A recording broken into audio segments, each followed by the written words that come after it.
नमस्कार शेतकरी मित्रांनो, शेतकऱ्यांसाठी अतिशय महत्त्वाची गोष्ट आता समोर आली आहे। विधानसभेच्या तोंडावर महाराष्ट्र शासनाने केंद्र सरकारने महाराष्ट्राच्या जनतेसाठी खुशखबर दिली।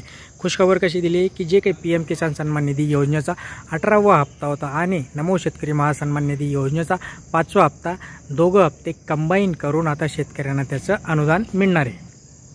तर याच्यासाठी राज्य शासनाकडून एक नवीन GR सादर करण्यात आला की ज्याच्यामध्ये सांगण्यात आलं की 2254 कोटी रुपयांचं अनुदान हे शासनाकडून या योजनेसाठी येणार आहे। आता याच्यामध्ये 2254 कोटी नमो शेतकरी सन्मान निधी योजनेसाठी आणि PM किसानसाठी हे वेगळं अनुदान आहे। दोघं वेगवेगळे अनुदाने 2-2 हजार शेतकऱ्यांना मिळतील। सो ही महत्त्वाची माहिती आणि या माहितीच्या आधारे आता ज्या शेतकऱ्यांचं KYC वगैरे झाले अशा शेतकऱ्यांना याचं हे फायदा होणार आहे। 5 ऑक्टोबर रोजी पंतप्रधानांच्या हस्ते वाशिम येथे पोहरादेवी येथे कार्यक्रम आहे आणि त्या कार्यक्रमाच्या अंतर्गतच या योजनेचं या अनुदानाचं वाटप होणार आहे, जेणेकरून शेतकऱ्यांचा याचा फायदा होईल। अशाच महत्त्वपूर्ण माहितीसाठी सबस्क्राईब करून ठेवा, लाईक करा, शेअर करा। धन्यवाद।